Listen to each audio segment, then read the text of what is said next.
Malgré le risque d'être identifié, ce soldat a accepté de nous parler à visage découvert. Le regard est dur, les traits sont tirés, marqués par la guerre. Franck est tireur d'élite. Depuis plus d'1 an, il se bat en Ukraine et filme son quotidien. Français, marié, père d'un petit garçon de 9 ans, il a tout quitté pour venir ici et ne le regrette pas un instant. Je sais que je manque plein de moments avec mon fils, que quand j'ai fait ce choix-là, j'ai mis ma famille de côté. Je le sais très bien. Mais ça vaut pas le coup, franchement. Maintenant, à Kiev, ça vit normalement.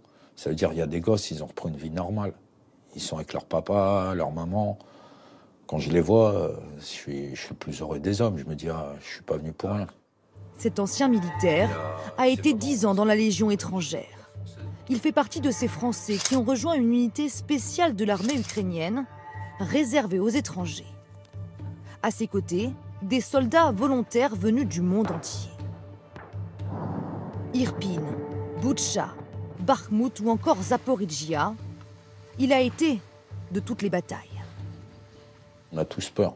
Mais après, on débranche notre disque dur, comme ça on n'a pas d'émotion. C'est ça le courage, c'est ça. T'as un mec qui va te dire et il n'a pas peur. Comme j'ai déjà dit, c'est un menteur ou c'est un fou.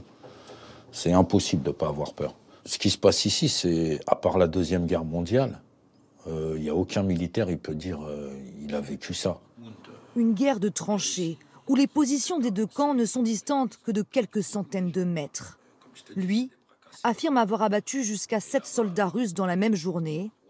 C'est son métier et il l'assume sans état d'âme. Je dors très bien. Je suis là pour une bonne cause.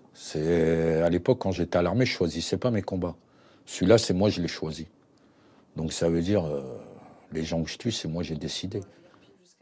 Un choix, mais à des milliers de kilomètres de là, en France, il sait que sa famille s'inquiète pour lui. Alors quand on lui demande à quel moment il faudra rentrer...